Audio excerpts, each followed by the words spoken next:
السلام عليكم ورحمة الله وبركاته. عاملين ايه؟ احلى ناس في الدنيا، وحشتوني. النهاردة هنعمل السمك المقلي. يلا بينا على المقادير.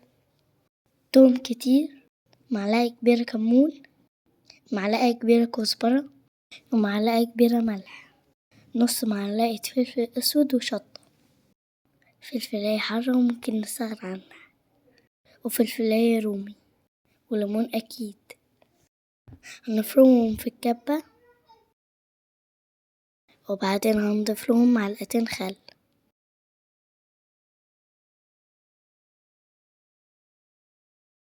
لازم تبقى مفرومة ناعمة جدا. معانا سمك مغسول كويس ومتصفي.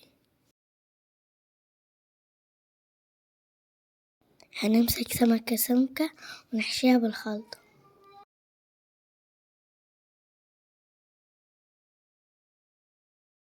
ونعمل فتحات في السمكة من برا علشان ندخل جواها الخلطة.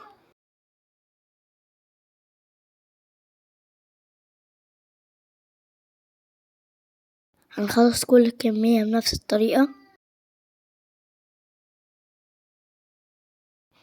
وباقي الخلطة هنحطها على السمك من فوق، ونعصر عليه ليمون، ونسيب التتبيلة على الأقل ساعتين.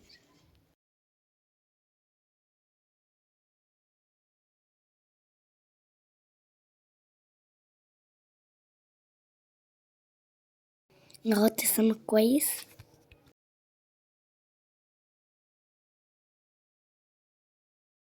يلا دلوقتي نحضر الرز.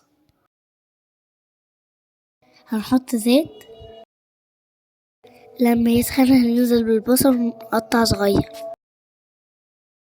وأول ما يحمر جامد هننزل بالمية على قد مقدار الرز اللي هنعمله.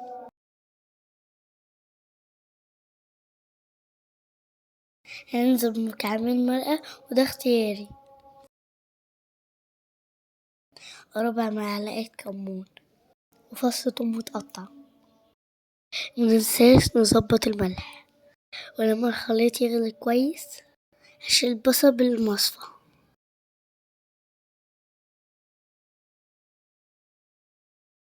وهنزل بالرز مغسول كويس.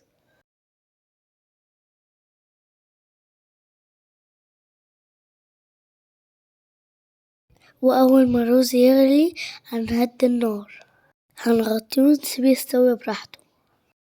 هنحضر الدقيق بتاع السمك، هنضيف على الدقيق نص معلقة كاري، بيديله طعم حلو قوي، ورشة ملح.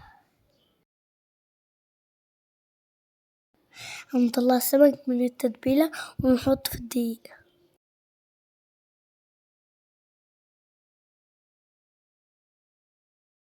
وأول ما الزيت يسخن جامد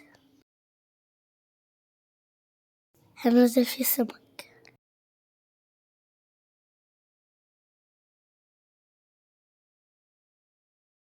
مقلبش السمك غير لما ياخد لون.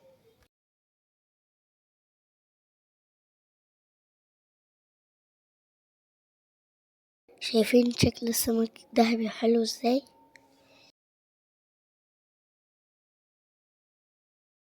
وادي كمان الرز استوى، لونه بني وجميل زي بتاع المطاعم بالظبط.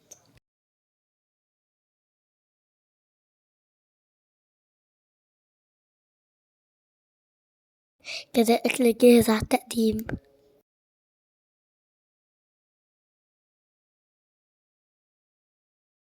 متنسوش اللايك والاشتراك في القناة.